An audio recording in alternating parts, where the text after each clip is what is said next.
Today's training is designed for evidence owners or general light users on the C1 Risk platform who have been tasked with providing evidence for compliance.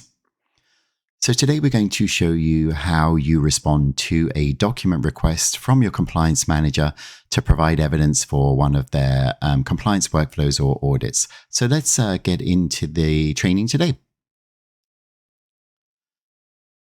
So your compliance manager can send out notifications from the C1 Risk platform to ask you to upload evidence.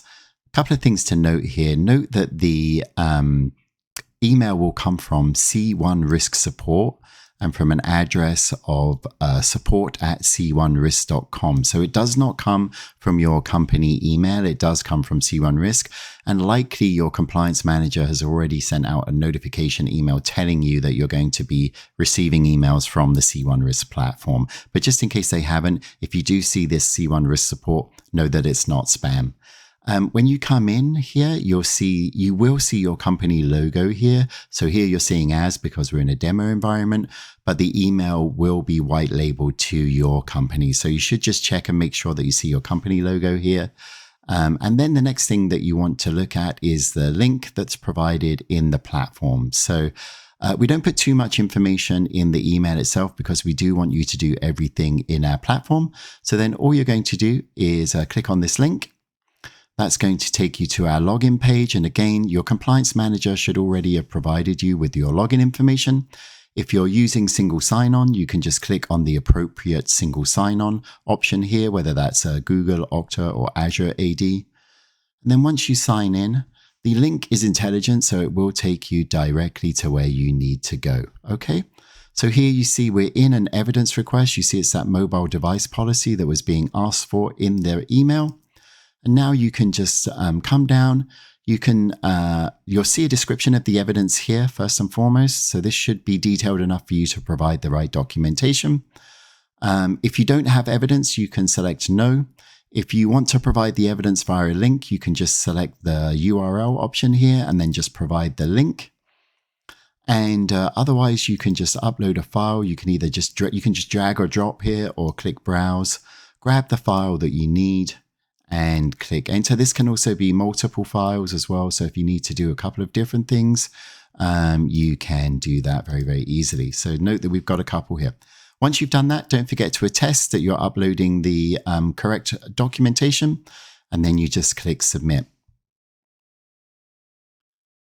And that should be your process ended. If there is a problem with the evidence, the compliance manager will notify you again through our system. So now we're going to look at how that happens.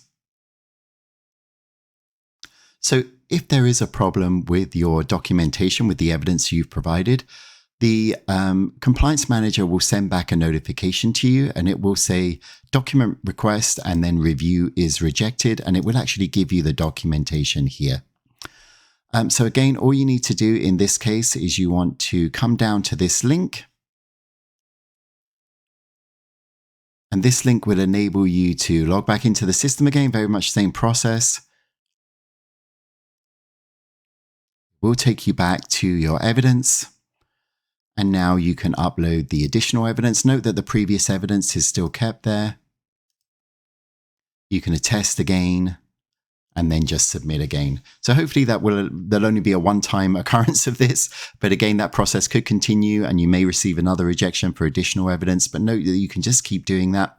Then the last thing to note is we do automate these collections as well. So depending on how often the compliance manager needs to see that evidence from you, you will get an email from us based upon a quarterly basis. So every 3 months, you're going to get that email, and it will tell you how many days that you have to upload the request. So here you see the due date for that evidence. Know that between the date that you receive this and the date that you have to upload it, you'll get a reminder once a week if you don't upload.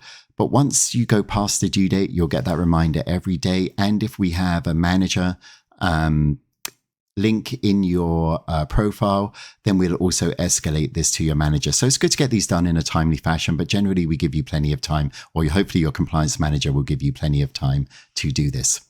Okay, so that concludes our training for today. Thank you very much.